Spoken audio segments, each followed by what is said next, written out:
Hai, kenalkan nama saya Dariza Zasyawa Zulhak dan saya sudah mengikuti pelatihan Certified Professional Public Speaking dari Wilder Skill.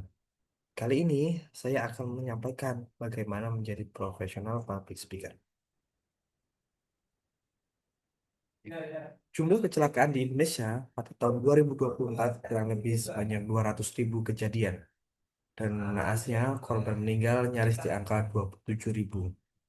Artinya, tercatat setiap 4 jam terdapat seorang yang meninggal karena kecelakaan. Dan yang sangat menggelitik, tanpa menyinggung ibu-ibu ya, hadirin sekalian, pasti hadirin pernah menemukan pengemudi di depan yang menyalakan sen ke kiri, namun beloknya ke kanan.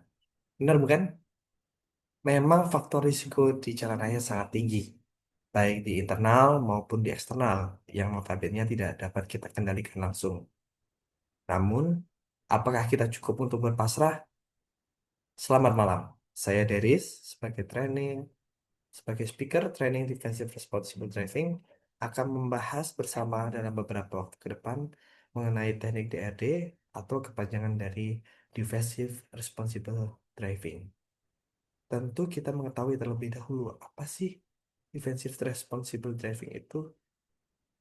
Jadi para hadirin, DRD ini adalah tingkatan keempat ya atau paling tinggi dari kategori mengemudi.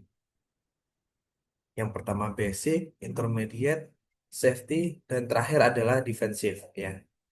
Artinya apa itu defensif? Kita berkendara dengan cara aman, baik dari diri sendiri dan juga ini yang perlu kita perhatikan, mengantisipasi segala kemungkinan dari eksternal.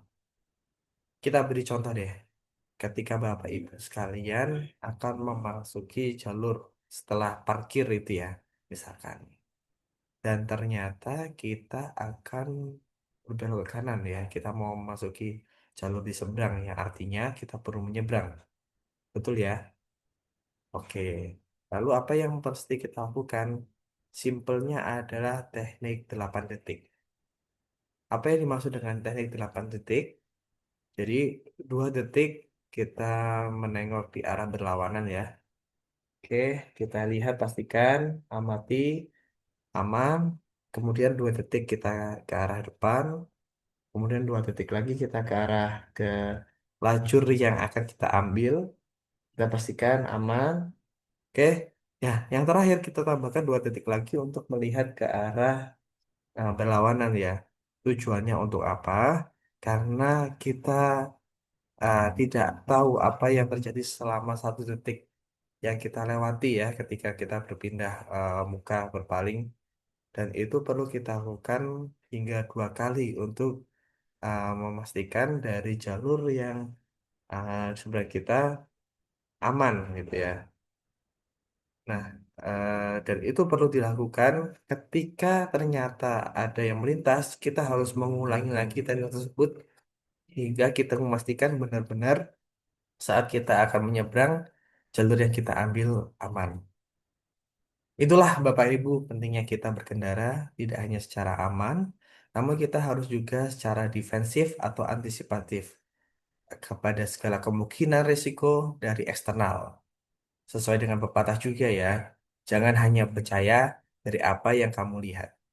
Dan besar harapan kita selalu diberikan keamanan dan keselamatan selama berkendara. Sampai jumpa di perjumpaan yang lain. Saya Deris pamit undur diri dan terima kasih.